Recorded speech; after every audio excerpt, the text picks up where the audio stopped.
Foresight truly is a superpower to men. Foresight.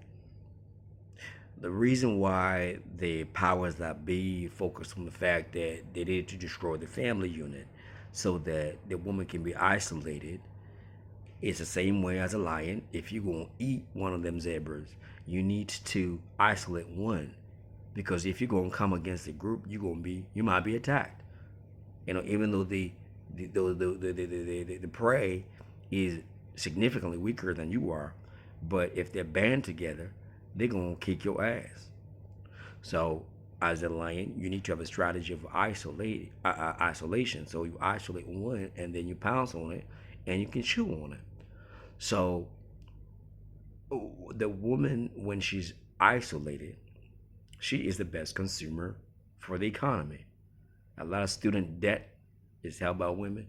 A lot of credit card debt is held by women. They do crazy degrees that they don't really even work in those fields. I know a few, and I won't go into the list of that, but the foresight being a superpower to men is the other component that we forget about success: delayed gratification.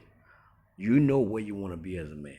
You project, you think about, you imagine what kind of car you want to drive, you imagine where you want to live, you imagine how you want to travel, and then tomorrow you turn up to work with that vision in mind. The job can involve being a plumber, an electrician, a bricklayer, sewer plant operator, but you turn up because you have that vision. That's your foresight. You're projecting ahead.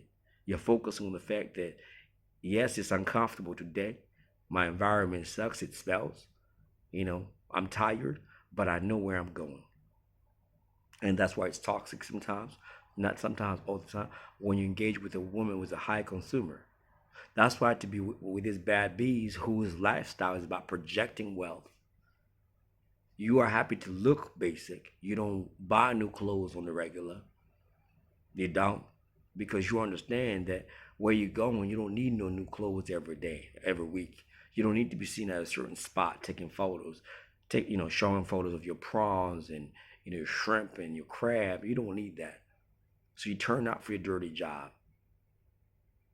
The only error you'll make is if you partner up with a woman that is a high consumer. So the foresight is your superpower. It's a superpower because it causes you to turn up every day, and you put money aside, and you're going to invest wisely, and you're going to consider, if you're a businessman, you put something aside for a business.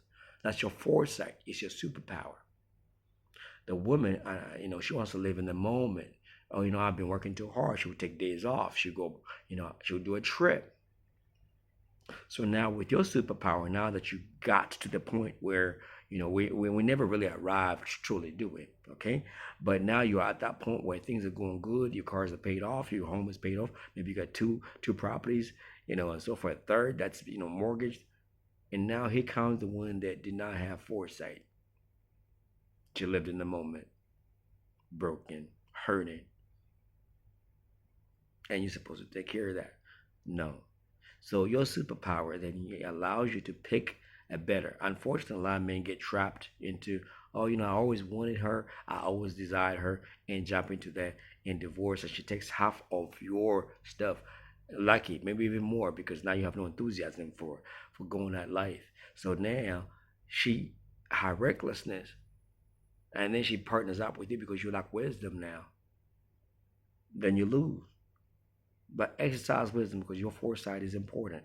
Your foresight says to you, turn up for today because tomorrow you'll be better off. That's your superpower. A lot of females do not understand that. They don't live that. They call men that move with that type of mindset boring, lame, predictable. You know? So get your foresight, get your program, turn up for it. Because when you're older, you enjoy the fruits of your today, your delayed gratification. There's not a lot of women that delay the gratification, even if they have to do the afterpay, even if they have to do things like, layaway, they're gonna do it because they've got to have it. And then you look at everything that they got, it's worth nothing really. But when you get to what you got, you get property, investments, trips, and everything else.